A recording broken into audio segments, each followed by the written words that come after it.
you guys join me. So let's talk about having spiritual conversations. And I want us to look at Luke chapter 2, where Jesus commissions the 72.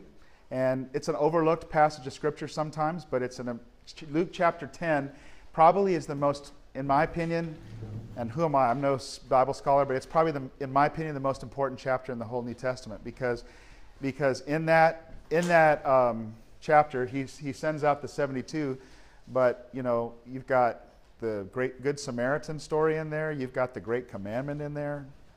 It's an amazing chapter, but there's this little story where Jesus says, the harvest is plentiful. And guys, God is at work all around us in the lives of people. And I've stopped saying years ago, I led so-and-so to the Lord. How many of you noticed that when I said that before? I don't say that. Because here's what I found out. Everybody I've ever had the privilege of having that prayer with or whatever, if I'm really honest, they had about 6 or 7 or 8 other things that happened in their life leading up to me. And, you know, the Scripture is true that one waters, or one plants the seed, another waters, another one reaps the harvest. And God is at work doing that right now in this community and all over your communities, where He's actually working on people, drawing people to Himself. And so that was one of the principles that Jesus was, when He sent those guys out, go with an optimistic faith that He's actually at work. And like Blackaby said, we're just to join Him on the mission. Now, go to the next slide. Stetzer says this, that right now, and I'm sure, Chip, you could confirm this from your campus here, 89% of 20 to 29-year-olds would be willing to listen to someone share their Christian beliefs. That is incredible. That means like 9 out of 10 people would say yes if you ask them, can I tell you what I believe? Now, they don't want to hear you say, here's what you should believe, right? But if 9 out of 10 people would say, sure, I'd listen to what you have to say about what you believe. We live in a time when there is so much openness to the gospel, especially in this younger age group. And if you go higher than that, that's still, 75%. So 3 out of 4 of the older generation are going to be willing to listen to us. So I just think there's just some incredible opportunity around us. Jesus said, don't say 4 more months and then the harvest. I tell you, open your eyes and look at the fields. They're ripe right now. In the context of this, the disciples had just come back and caught Him at the woman at the well. Okay? You remember this story? And they were aghast. They were upset that Jesus was alone talking to a woman, especially that kind of a woman, at the well. And so they came back and they're all hung up by the obvious issues that this unchristian woman, or this unbelieving, this woman has. And Jesus is doing a redirect here. He's actually saying, guys, you got your eyes on all the wrong things. Unbelievers act like unbelievers because they're unbelievers. I mean, they act like non-Christians because they're non-Christians. And you're caught up with the, it's so much true as like today. You have the Christian America caught up with so many of the issues, and we're just people blind to broken and hurting people right in front of us who are asking spiritual questions. And he would say, if he would hear the same thing, he would say, America is in a place right now of incredible spiritual receptivity. The American church in general does not see that. The American church is feeling we're under attack by culture, which is true. But people are also very, very open, and that's the important thing that Jesus was saying to these guys. So what's the next thing he says? Luke chapter 10, the second point is start praying. Ask the Lord of the harvest, he said, therefore, to send out workers into his harvest field. So look at this. Click that one more time. Look at this. He's saying we should be praying for what? Converts? He's saying, and what we do, I think in Christian world we say, well, no, we need to get some Christian brothers to come help us to go reach the lost. And I don't think that's what he's saying. I think he's saying, Lord, lead me to people who not just lead me to the people who have incredible spheres of influence.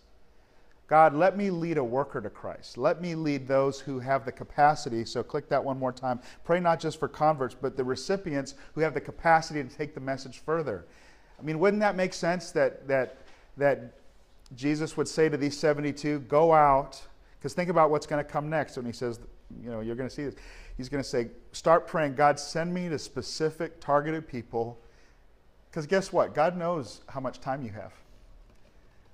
So Lord, this is the prayer, like, Lord, I want the time that I have to count the most. Lord, I pray that you'll put me in front of people in my community that if they came to Christ, there would be an opportunity for greater harvest. Okay, so this is about I think being selective. And then go to the next one. He says it's not just going to be easy. Embrace the risks. Go, I'm sending you out like lambs among wolves. So he's telling them that yes, this is difficult and it's hard. And guess what? Evangelism, the reason why so many of us hate doing it and love it at the same time is we love the baptisms, but we hate the mess. Because non-Christians and lost people and broken people and hurting people, their lives are extremely messy and painful. And I mean, I could just tell you stories of, you invest and you invest and you invest and somebody lashes out and it doesn't work. It seems like it was all for nothing at that moment. But God says, embrace the risk of it. It's going to be hard. It's going to be difficult. Here's another one. He told them when they went out, don't get sidetracked. It's too easy for us in the mission of Jesus to get sidetracked. He says, don't take along a purse or bag or sandals. Don't greet anyone all on the road. Why? Because they shouldn't be friendly? No, he was just saying these big formal greetings and hospitality customs that you're going to get sucked into. I mean, be focused. You are looking for a specific kind of person. And don't get sidetracked along the way. Now, I think that just translates to me today. Darryn, there are a million demands for my time. Not just my time, but my energy. I think energy management is probably the biggest thing I've got to deal with today, is how do I make sure I keep energy for the right things? Because there's just a nonstop barrage from my door and in my email box and everything else. And Jesus is saying, don't get sidetracked from this very important thing. Next one. But instead, look for receptive people. And he said, when you enter a house, first say, peace to this house. If a man of peace is there, your peace will rest on him. If not, it will return to you. What does that mean? Okay? Well, let's just talk the first part. Let's just say it's clear. We don't know what peace to this house and all of that other stuff. But we understand he is saying that you're supposed to look for a man of peace. So let's just start with that. What does a person of peace, what do they look like? So flip that over one more time. A person of peace, they are receptive to the message. These are people who are not, don't talk to me, resistant, hostile. These are people like the owner of the computer store that I met that had a God-fearing history and a respect for God, but just married a Roman Catholic lady, and she wanted to pursue her thing. He just didn't get into it, so he just stopped going, and he hadn't been in church in 25 years. But receptive and respects God, probably prays. So people who are receptive to the message. Number two, they are responsive to the message. You share the gospel, or you start indicating that you start spending time with them, and they're responsive to you. Number three, what else about a man of peace? The key to this is, do they have a sphere of influence? Is this a leader? Is this someone who has a sphere that if their life were to be impacted, it would have a cascading effect on all kinds of people? Number four, they're highly relational in that sphere. They're respected. They're not broke. These are people that aren't, this isn't, well, I'm just going to be transparent with you. I mean, when Gary, my coach, sent me out, he says, Darryn, I'm going to want you to spend 75% of your time in your community. If I was Satan, what I would try to do is I would try to overwhelm you with every broken, hurting, messed up situation. And that person is looking for a personal chaplain. And then I just went, well, what?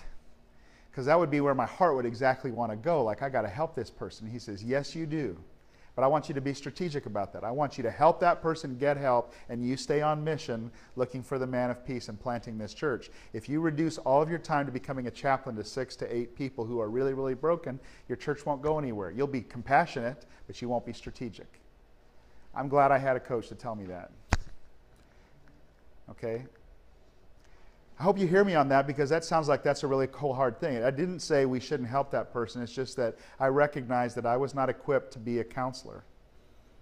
So why would I try to be a counselor? I would try. One of my first assignments was to make sure in my community networking I had a broad range of places where I could get people help, and I would be a great connector of help.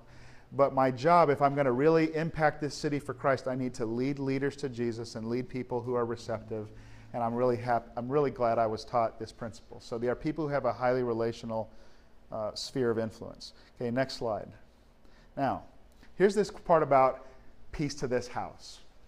When you enter the house, say, peace to this house. If he's a man of peace, your peace will rest on him. He'll receive this statement that you say. And if not, it won't have any effect, and you'll just move on. So here's the question. What is the peace to this house statement in your community that launches or engages a spiritual conversation? We don't live in Jesus' Jerusalem, or Jesus' Israel. What is a statement or a phrase that invites a person into spiritual conversation, and they hear that and they are receptive? So here's a few ideas, and maybe you could tell me things that work in your contexts. And how do you identify a person of peace? Okay, next one. All right, here's some I think peace to this house statements in our culture. You think people are on a spiritual journey? Now, considering the fact of what Barna said just a few slides ago, and people are very receptive to spiritual conversations. That's one of the questions that I've never had anybody go, no, I don't believe that. It's just a way to start the question. Instead of like, do you believe if you died tonight you would go to heaven? Okay, that's not the receptive phrase for our culture today, at least not in my world. But do you believe that people are on a spiritual journey? Here's another great question. Got this from the mission field. This is principles are the same, by the way. When you're reaching people, God put us here to love people well, to lead them to Jesus, and to launch them into ministry. Whether you call it missional, attractional, whatever all of this, I think, is adding to the confusion. At the end of the day, real ministry is loving people well, leading them to Jesus, launching them into the ministry. It's love, lead, launch. It's just that simple. But it gets confused with, what style of church are you, and what's your style of worship, and what's your, are you missional or not? I don't know. But I love people, I want to lead them to Jesus, I want to launch them out. And so a great question that you can get into is ask people, so have you been thinking about God lately? How does that hit you? Have you been thinking about God lately? I'm telling you, that is a powerful question. I'm not saying you just walk up to somebody cold call and you just say, hey, have you been thinking about God? I'm just saying, let's say they know I'm a pastor and they know we're talking about, and I just say, well, what are your thoughts about God? Have you been thinking about him lately? That is an open-ended question, asking for them to share their opinion. There's no judgment there. It's all I'm saying is what questions would get us into the conversation. Take a look at what I mean about people in our world today. Take a look at this. You know who this is? There's something in people that's spiritual, that's godlike. I don't feel like doing things just because people say things, but I also really don't know if it's better to just not believe in anything either. I'm learning about Buddhism. I spend a lot of times in temples with the monks. I have a Buddhist son, and I'd like to be a Christian and a Muslim child too. Angelina Jolie. Okay, you know what? That is a reflection. That's a reflection of our culture, pluralistic, postmodern culture. Okay? So we want that person is going to be very open to be engaging in a spiritual conversation. So let me give you another one. This is maybe back from some of an older era. I'm a Reformed, Taoist, part-time Buddhist, Hindu, animist, pagan, Jewish, mystic, and Christian. I always got along great with the priests, the rabbis, and the mullahs and gurus, even though I spent most of my life constructively criticizing them. Lead guitarist from Bruce Springsteen's E Street Band. All I'm saying is that there are even the most lost people who are far from God are ready to engage us in spiritual conversations if we'll just drop the traditional 4 spiritual laws and just actually act like a human and just have a conversation about starting with where they are and getting them to start engaging you in speaking. So take a look at where those questions might lead. If I get the opportunity to say, have you been thinking about God, or variation on that theme, same kind of a question, just different question. Do you think God still talks to people? That's another great piece to this house statement. If the person gives me all the body language and vibes that they don't want to be talking to me, I don't. Because if that piece does not, if I make the statement of peace and it doesn't remain in this conversation, and okay, I'm just going to move on to then find the next person. Okay, I don't have to force this, but I find a lot of the time I ask people, do you think God still talks to people? And they say, absolutely. And then I just say, well, what's he saying to you? You'd be amazed. What's he saying to you? Well, do you understand what he's saying? Can I help you understand what he's saying? What does that sound like? That little phrase. That's exactly right. That's Philip and the Ethiopian on the road. Were these the types of things you were saying early on? No, I still do this. I'm talking about in your first phase before you felt like you had your awakening. Oh, no, because I was going out and passing out little informational brochures about a new church starting in Fishers. And you need to come to it, and there's an informational meeting. How brilliant was that? Come to an informational meeting. At an apartment complex. What? Never mind. It was just terrible. It was. And that would be, when you say, the traditional. Yeah. Let me tell you something. When I coach a lot of church planners right now, and a lot of guys coming, and they want to talk about planning a church, obviously. And so I say, well, tell me your vision. And 9 out of 10 times I hear them describe either they talk about theology. They don't talk to me about a vision. They talk about their personal theological views, which is not a vision. It's just your theology, but they don't have No, what's your vision? Well, we're going to talk about the gospel. Well, I say, well, what problems do people have in your community? Well, sin. Well, I know that, but so that's one. The other side of the other questions have to do with they describe a style of worship, like what the music is going to be like, and they describe whether is this going to be a contemporary, or they describe it as liturgical. We're kind of going to go back and do things very, we're going to, do communion, in a line with the cup, and they talk about those things, but they're not talking to me about. They can't, like, here's what I'm listening for. I'm listening for when a pastor comes to me and I say, hey, what's your vision? And they start telling me stories of people that they've talked to, and they can identify, like, this is what's going on in the city, and it really disturbs me, or here's what's happening in the lives of people, and it can't stay this way. That's a real vision from God, because all real vision starts with being holy, having a holy discontent about something that's wrong, something that shouldn't be, something that ought not to be, and we need to do something about it. And that's why I'm coming here. So, but I rarely hear that. I've spent time listening to this particular preacher.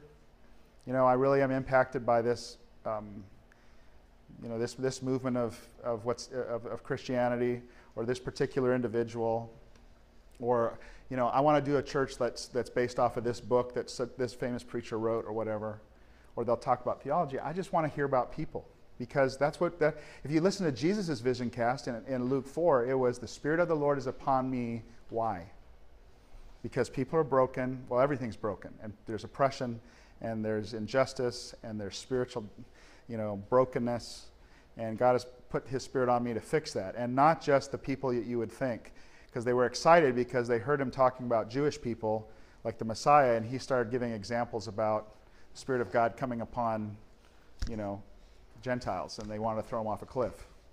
So he had this heart for people who were kept at a distance, who were far. So I think God's heart. I think when you find people who have problems in their life, I'm not saying. Like even a man of peace, okay? I'm not saying he doesn't have problems or difficulties. I'm just looking for someone who has influence in his community, or he's got, or she has, because Priscilla was a person of peace for Paul in that city, in Ephesus. But they're a person of impact, but they're spiritually searching. There's a great hunger in their soul, like there's a thirst. And so what has God been saying to you? Do you understand what he's saying? So these are the conversations. So I want to introduce you to the little tool that my coach Gary Rohrmeyer and I developed, and we've got some right here, newly updated with a new. This is not a tract. This is a tool, and I will explain how it works. Okay, so don't get scared. What was that very last question? I'm sorry. Do you understand what he is saying? Well, no. This is I think, like, if you were to take, how many of you ever took like Evangelism Explosion back in the day? Okay. That was James Kennedy's way of teaching evangelism. Did I say a bad word in this group? Well, but basically, you've heard about the 4 spiritual laws then, Bill Bright, and he's, man is sinful and God loves you and has a wonderful plan for your life, and so on. So all of those gospel proclamations started off, there was usually a diagnostic question of some kind, like, do you know for sure if you died tonight you would go to heaven? And those were confrontational questions. And the idea behind that kind of evangelism was to confront people with the gospel, make them recognize they're sinners, and then they recognize the need for God's grace.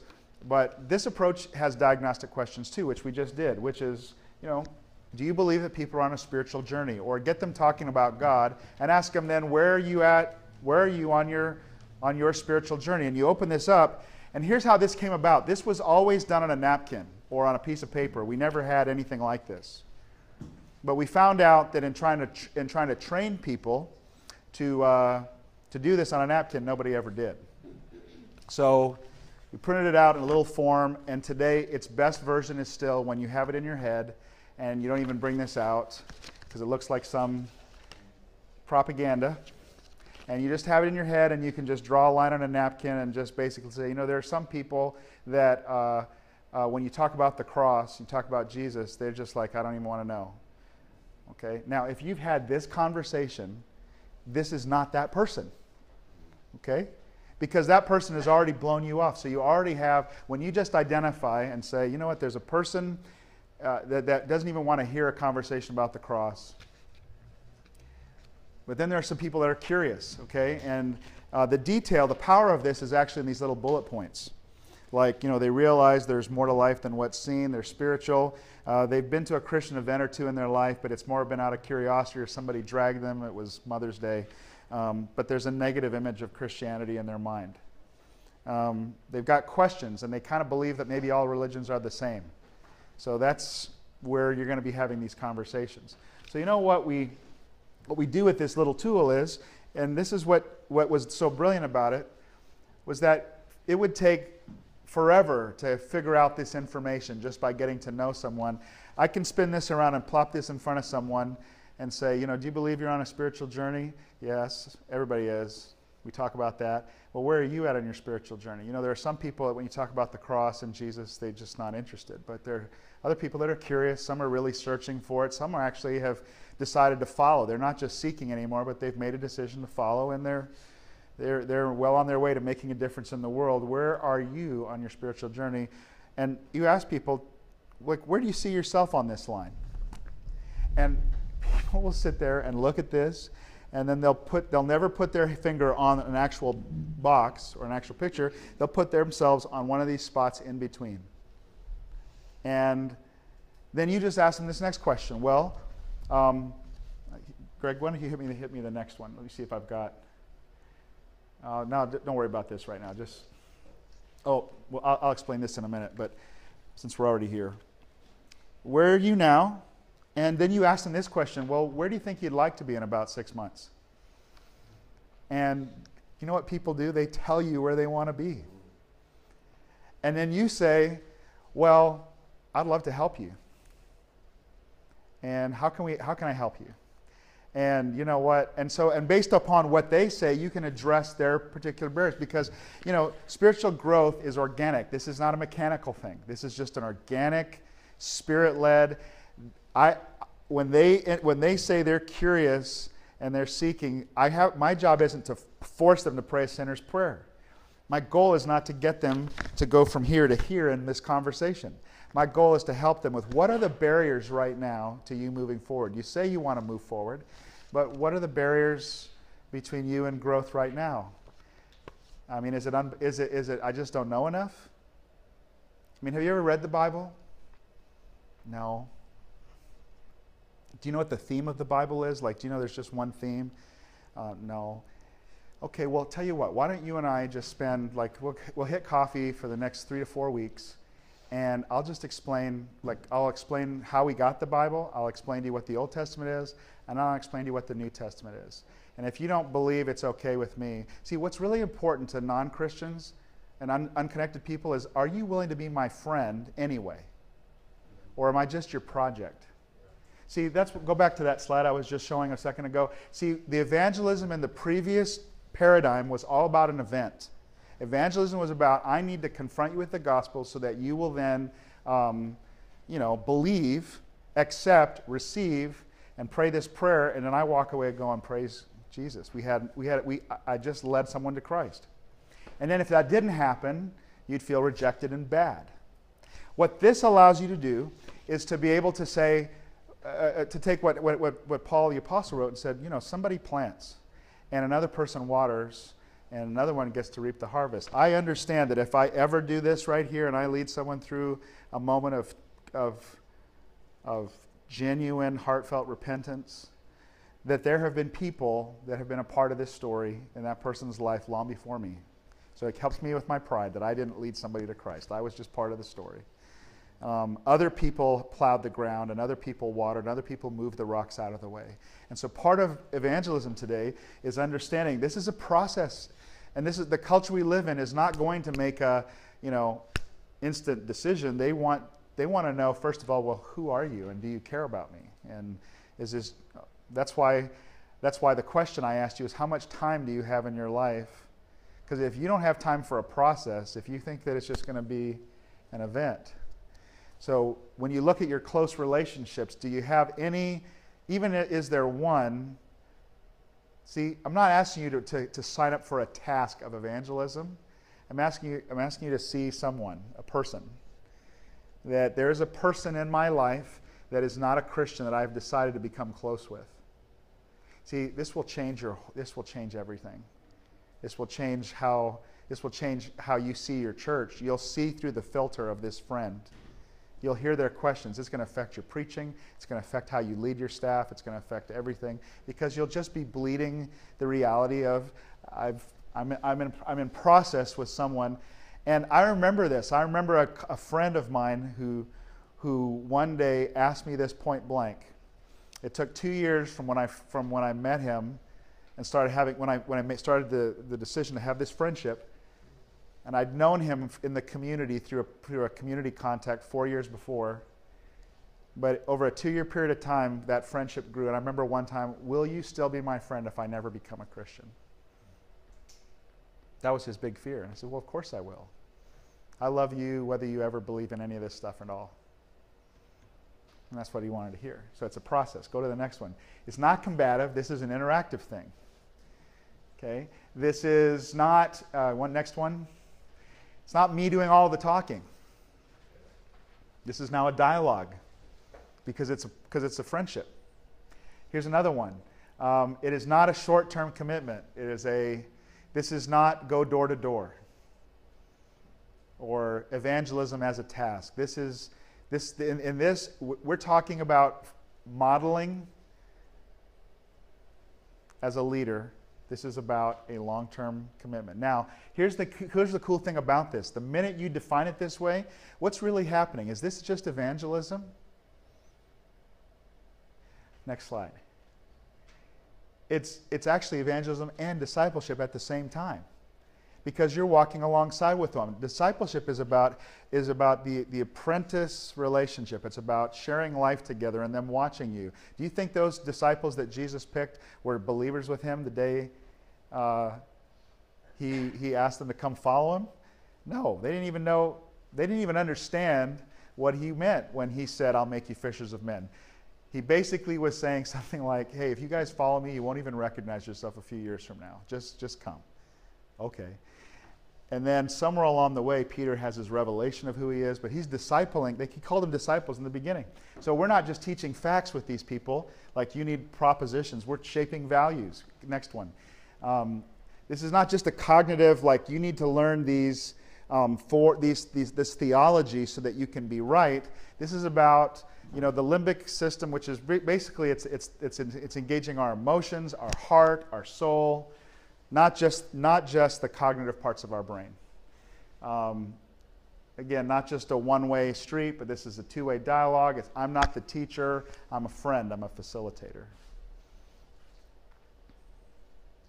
So before I go on too much more on this. One of the great things that you can do. Some of you guys I know have just said, "Okay, we're going to be a truly missional church." This is probably one of the most cool things about our culture today, that you can, if you will go out as a leader and engage broken things in this world, you can ask non-Christians to come and follow you to make a difference in those things. They might never come and sit in your church. They don't want to come to your church or sit in your row or listen to you preach. But when I joined the Rotary Club of Fishers, which I don't know if you guys know what Rotary is. I thought it was like the water buffaloes from Flintstones. I didn't know what it was. I just thought it was a group of old guys but in my community, these were all the people of influence, like all of the CEOs, the bankers, all the people who were basically in this part of the world. They were all part of this community organization. And it was like church for them. They had a little friendship and fraternity, and then they would do good things and do community service. And they would do a big fundraiser at the Indianapolis Speedway at the 500. So I joined it. And they were all scared that I was joining because I wanted them to come to my church. And so it took me about 4 years of just being friends. They never asked me to do my little classification talk, which means get up and say what your job is. They just never gave me the microphone. They were afraid.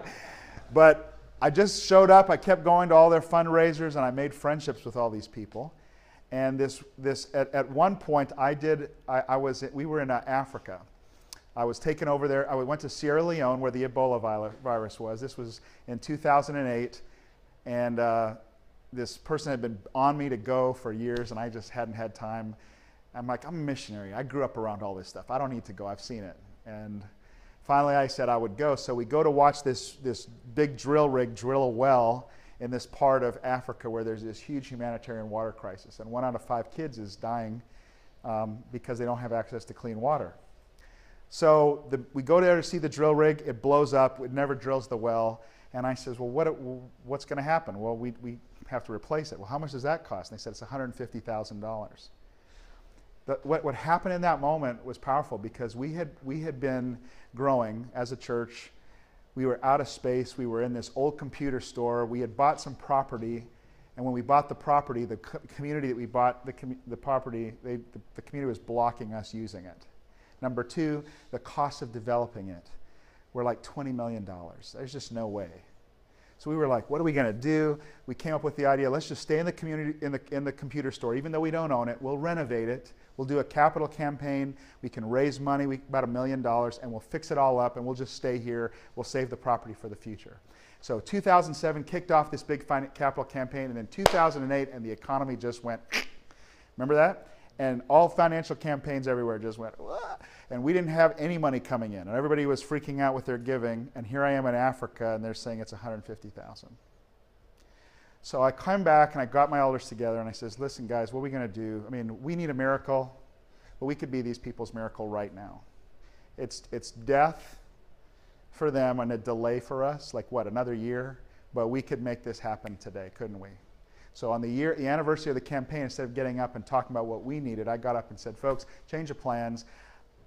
I know you've been saving. I know you've been preparing for this big offering today or in 2 weeks, but here's what we're going to do instead. We're going to do this, and I told the story, and a generosity explosion happened. We had not 150,000, we had, in 3 weeks, we had 300,000. Got 2 drill rigs, 2 of these things for them. And then people started giving from the community that heard about it through their friends, and little girls were doing lemonade stands, and the news came and told the story of what this is for, you know. And the Rotary Club that wouldn't let me talk about anything said, hey, you need to talk about, you know, Sierra Leone and the drill rig. So I got up and shared this story, and the president of this club comes over and says, I want to talk to you about this. Our club should do something. And I got this inspired idea from God that says, this is not a Heartland Church project. Make it a Rotary Club of Fishers project, and we'll just be a generosity catalyst. Because if I make it about us, they'll never, you know, I can only go so far. So the Fishers Rotary Club adopted this whole thing. And then the largest grant in the history of Rotary International was given to, for a water project, was given to that club. And about $750,000 came in. I think our giving as a church was about, you know, the drill rigs plus about $30,000 for wells. But it just took off. In the process of that, I became very good friends with the president of this club. And we were having a poolside conversation 2 years later. And he's saying, I just want to know, will you still be my friend if I never believe any of this stuff? And I'll tell you what, it was 6 months later that he was being baptized in our church. Gave his life to Christ. He's one of the leaders in our church today. And it was generosity is the new evangelism. That's really what it is. It opens the door to all, because they don't want to come to my church, but they want to join me. Come join me. Let's change the world together.